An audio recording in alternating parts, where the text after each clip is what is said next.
तो बच्चों let's see the question, find equivalent voltage across x and y terminal. Now to answer this question, first we will discuss here the key concept, and here we will use two key concept. First will be given as Ohm's law, which is given as V equals I into R, और दूसरा हम यहाँ पे use करेंगे series and parallel में जो equivalent resistance हमारे पास होता है सीरीज में।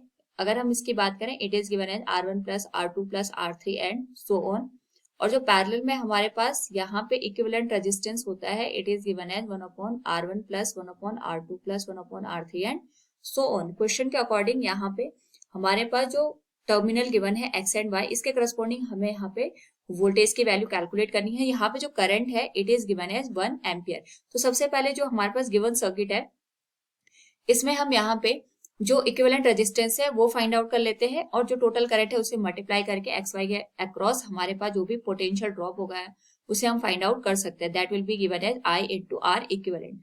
नाउ अगर हम यहाँ पे ऑब्जर्व करें तो हमारे पास जो 1 एम्पियर की करंट है इस नोड पे यहाँ पे एंटर करेगी, and this will move to the 3 ampere current, 3 ohm जो रेजिस्टेंस है यहाँ पे एंटर करेगी, और जो हमारे पास वाई टर्मिनल गिवन है इसके अक्रॉस जो टोटल करंट है 1 एम्पियर वही यहाँ पे बाहर एग्जिट करेगी।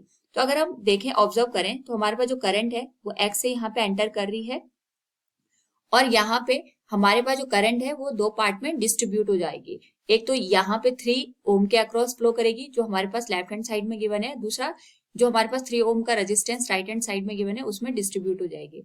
और यहाँ पे जो करंट है वो वाई टर्मिनल के साथ यहाँ पे बाहर एग्जिट करेगी।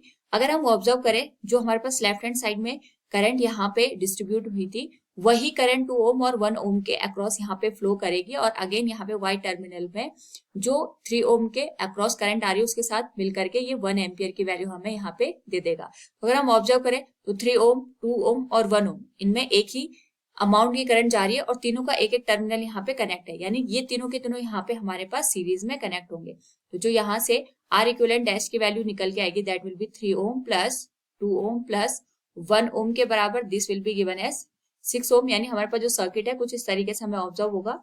ये आ गया हमारे पास 3 ohm, this one is Y terminal, और इन तीनों का जो कॉम्बिनेशन हमें यहाँ पे देखने को मिलेगा that will be given as 6 ओम।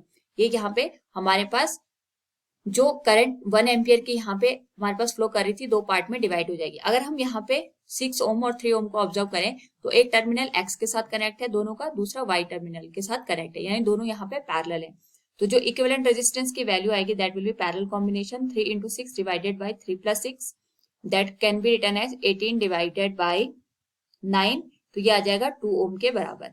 तो यहाँ से अगर हम एक्स वाई के अक्रॉस वोल्टेज ड्रॉप निकालें that will be given as 2 into जो हमारे पास करंट का अमाउंट है ये 1 एम्पियर के बराबर है, तो ये आ जाएगा 2 volt. So from the given option we can say here equivalent voltage across x and y terminal is 2 volt. Option first will be the right one. Hope all you understood it. Thank you and best of luck.